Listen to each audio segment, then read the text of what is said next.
Salut à vous, c'est votre pharmacien, le docteur Timo Miguel. Dans cette nouvelle vidéo, nous allons parler d'un thème très important. Nous allons parler de la fertilité chez les hommes. À quoi est-ce que peut être dû un problème de fertilité ou une situation d'infertilité chez les hommes et quelles sont les mesures que vous pouvez prendre, que vous pouvez adopter pour pouvoir venir à bout de cette infertilité.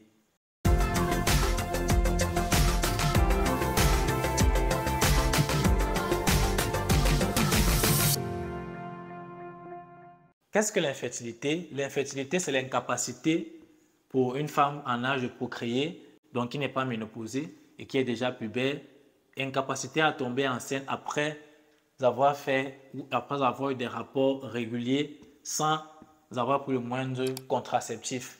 Donc, il faut dire que c'est une situation qui affecte de plus en plus de personnes, de plus en plus de couples dans notre société actuelle.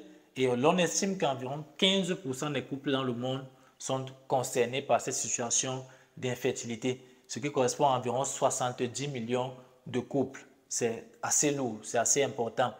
Parmi les personnes à blâmer ou les causes, 20% des cas d'infertilité dans les couples sont dus à la fois à l'homme et à la femme, 35% sont dus uniquement à la femme, 30% sont dus uniquement à l'homme et 15% sont d'origine inconnue jusqu'à nos jours.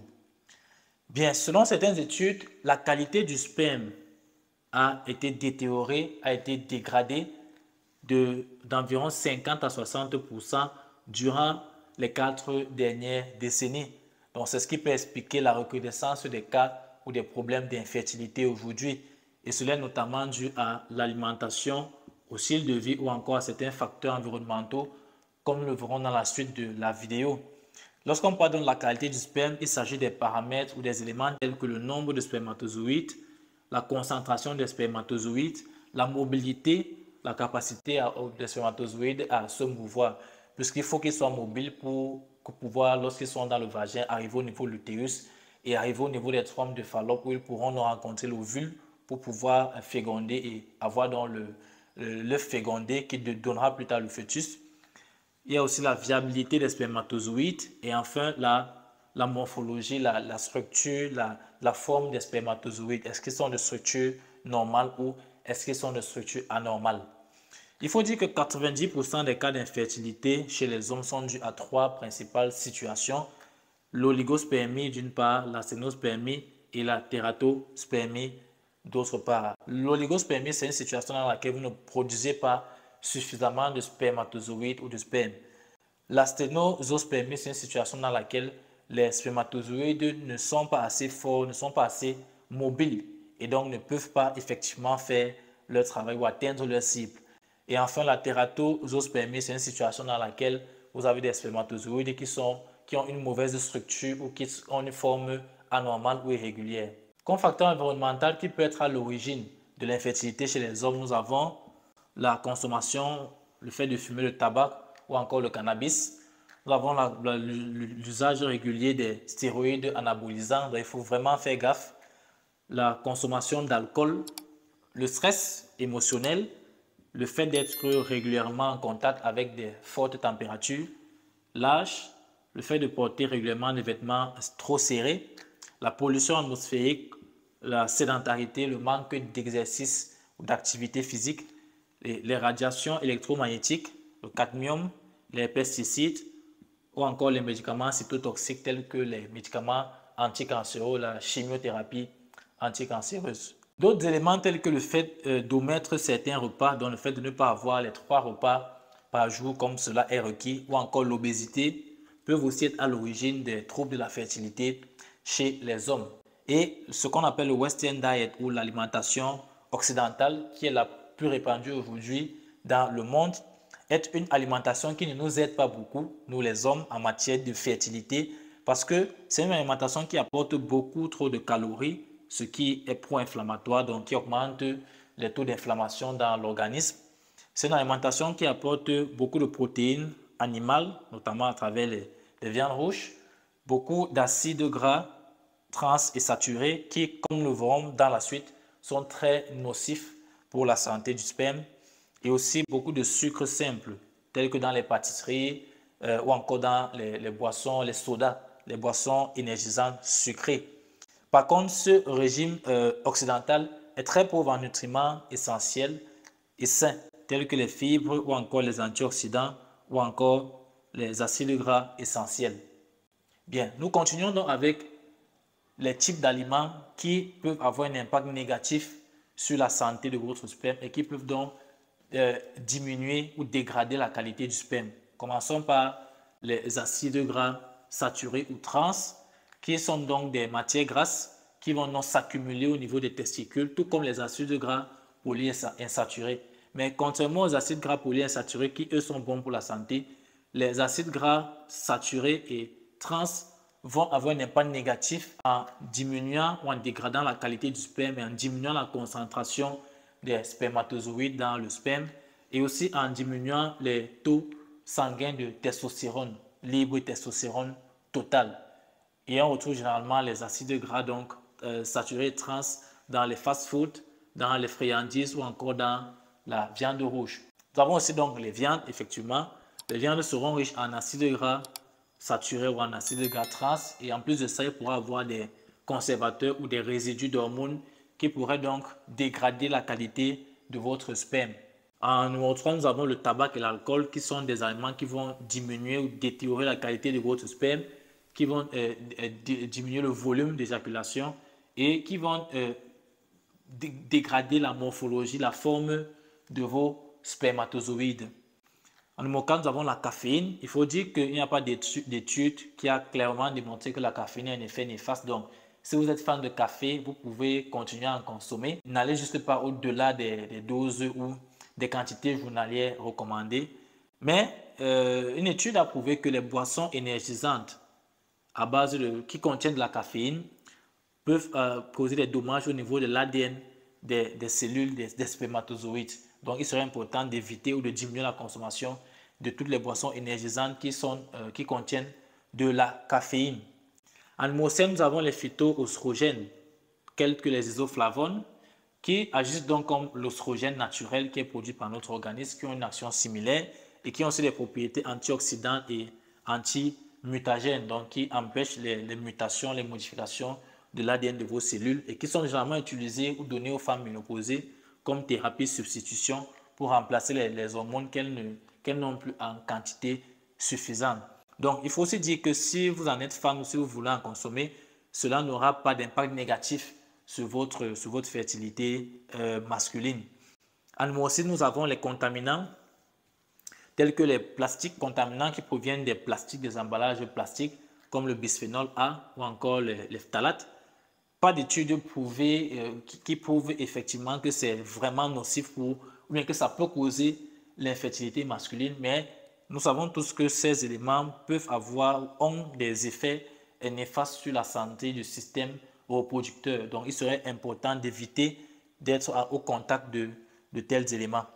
Et aussi, parmi les contaminants, dans les pesticides et les polluants, donc que l'on peut facilement retrouver dans les aliments d'origine de plantes, tels que les fruits et les légumes. Donc, il est important de bien faire attention à vos sources de fruits et de légumes. Où est-ce que vous prenez vos fruits et vos légumes? Comment est-ce que c'est cultivé? Pour éviter donc de vous retrouver en train de consommer trop de pesticides parce que ces pesticides, ces polluants vont s'opposer aux effets bénéfiques que ces aliments, les fruits et les légumes sont censés vous apporter en temps normal. Et enfin, nous avons donc un régime hypercalorique qui va développer l'obésité à la longue et un certain nombre d'autres maladies telles que le diabète et qui pourra conduire à la dysbiose ou un dysfonctionnement intestinal qui va donner lieu à la longue à des troubles de la spermatogenèse, dans la production des spermatozoïdes. Il faut dire que le mécanisme qui sous-tend ou le mécanisme qui est caché, qui est à l'origine, pour la plupart du temps, dans 30 à 80% des cas d'infertilité chez les hommes, c'est le stress oxydatif. Le stress oxydatif, c'est lorsque vous avez trop de radicaux libres dans votre organisme et qu'il n'y a pas suffisamment d'antioxydants pour les neutraliser. Donc, il doit y avoir un certain équilibre. Donc, d'une part, on a les radicaux libres, d'autre part, on a les antioxydants. Donc, lorsqu'il y a suffisamment d'antioxydants, ils vont neutraliser les radicaux libres et les radicaux libres ne pourront pas causer des dommages sur vos cellules. Mais lorsqu'il y a pas assez d'antioxydants, qu'il y a beaucoup plus de radicaux libres, ces radicaux libres seront donc libres, comme le nom l'indique, d'aller attaquer vos cellules, d'aller attaquer votre ADN. Et donc, ça pourra avoir un impact négatif sur la qualité du sperme, notamment sur le nombre de spermatozoïdes, sur la concentration, sur la mobilité, ainsi que sur la spermatogenèse. Et ça pourrait aussi avoir un impact même en cas de développement de grossesse. Ça pourra conduire à la fausse couche chez la femme, ou encore ça pourra conduire à des troubles de développement, des anomalies de développement chez l'enfant qui naîtra de ce père. Donc, il est important d'avoir un régime varié, équilibré et surtout qui va vous apporter suffisamment d'antioxydants pour pouvoir réduire vos taux de stress oxydatif. Il est donc recommandé de consommer les aliments tels que les poissons gras qui vont vous apporter les acides gras polyinsaturés qui sont très bons aussi pour le cœur et les vitamines liposolubles telles que la vitamine A, la vitamine D, la vitamine E ou la vitamine K. Il est recommandé de consommer des fruits et des légumes, surtout sous forme crue, qui seront riches en antioxydants, qui vont vous apporter des fibres, ainsi que des vitamines et des minéraux. Il est aussi recommandé de consommer des noix et des graines, donc qui vont vous apporter des phytostérols, des polyphénols, qui sont des composés riches ou bien qui ont des propriétés antioxydantes, ainsi que des fibres et des acides gras essentiels. Les aliments complets sont à favoriser parce qu'ils vont vous apporter énormément de fibres et aussi du zinc et du magnésium. Donc, privilégiez le riz complet, le pain complet. Cela va améliorer la santé de votre sperme pour les hommes. Et la consommation de produits laitiers est recommandée, surtout les produits laitiers qui ont un taux de graisse qui est assez faible, qui a été réduit. Donc, les produits laitiers vont vous apporter le calcium et les protéines. Et enfin, il est recommandé de consommer les huiles végétales telles que l'huile d'olive parce qu'elles vont vous apporter des acides gras polyinsaturés, des polyphénols, la vitamine E ainsi que l'acide alpha-linolénique. Maintenant, nous allons parler au-delà de l'alimentation, il y a des compléments alimentaires que vous pouvez consommer qui pourront donc améliorer la qualité de votre sperme. Parmi ces compléments alimentaires, on a les antioxydants et les minéraux. Nous allons commencer par les antioxydants. Il faut dire que ces compléments alimentaires ont été prouvés comme étant capables d'améliorer les paramètres dont on a parlé en début de vidéo. Et donc, s'ils sont capables d'améliorer ces paramètres, ça les études l'ont prouvé. Mais jusqu'à date, aucune étude n'a prouvé que ces éléments peuvent augmenter le taux de grossesse ou le taux de naissance. Donc, il est important de les consommer parce que ça pourrait effectivement avoir un impact, puisque si déjà ça augmente les paramètres qui sont importants pour la fertilité, ça veut dire que quelque part, même s'il n'y a pas encore d'études prouvées, ça peut favoriser ou améliorer le niveau de fertilité chez vous. Donc, il est important de commencer aussi à consommer ces compléments alimentaires de manière plus ou moins régulière en dehors de votre alimentation qui ne va pas forcément vous apporter tous ces éléments en quantité suffisante. Comme premier antioxydant, nous avons le zinc qui est l'élément principal, l'élément basique, l'élément de base du sperme. Et on le retrouve en très forte quantité dans la prostate et dans le liquide séminal. Et il va donc améliorer la production des spermatozoïdes, la morphologie des spermatozoïdes ainsi que leur nombre, la stéroïdogenèse, donc la production des hormones stéroïdes qui est déficitaire ou que l'on ne trouve pas suffisamment dans des pathologies, des conditions telles que l'oligospermie, la sténospermie, l'azospermie, qui sont des conditions ou des situations pathologiques qui, pour la plupart du temps, sont à l'origine donc de l'infertilité masculine. Et aussi, le zinc va aider à améliorer la motilité, la viabilité des spermatozoïdes, ainsi que empêcher les bactéries de causer des dommages au niveau de vos spermatozoïdes. Donc, il est très important de consommer du zinc de manière régulière. En numéro 2, nous avons le sélénium. Il faut faire attention parce que le fait de consommer trop de sélénium peut être très toxique, très nocif pour votre santé et peut même détériorer la qualité de votre sperme. Donc, il faut en consommer de manière modérée. Le sélénium va augmenter l'activité antioxydante parce qu'on le retrouve dans le glutathione peroxydase, qui est une enzyme qui est impliquée dans l'activité antioxydante dans l'organisme et pour combattre les radicaux libres et le stress oxydatif.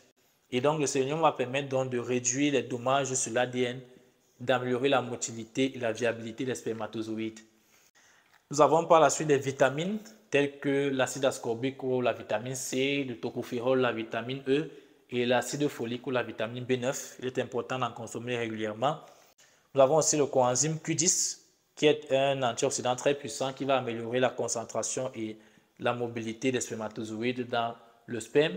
Il faut dire que le coenzyme Q10 est très important parce qu'il va permettre de régénérer les autres antioxydants tels que la vitamine C et la vitamine E. Ensuite, nous avons la L-carnitine qui va être impliquée dans la maturation des spermatozoïdes. Nous avons le lycopène qui est un antioxydant très important et très puissant qui permet de prévenir entre autres le cancer de la prostate et qui va donc améliorer le nombre et la survie des spermatozoïdes. Nous avons par la suite la N-acétylcystéine qui va améliorer la motilité et le nombre des spermatozoïdes. Et nous avons les acides gras polyinsaturés tels que l'acide docosahexaénoïque et l'acide eicosapentaénoïque qui ont des propriétés anti-inflammatoires, donc qui vont combattre l'inflammation. Et les testicules et le sperme contiennent de très fortes concentrations de ces acides gras polyinsaturés par rapport à toutes les autres cellules ou tissus de votre organisme. Donc, c'est dire à quel point ils sont des éléments importants pour votre sperme. Et donc, ça va améliorer la concentration, le nombre, la morphologie et la membrane cellulaire des spermatozoïdes.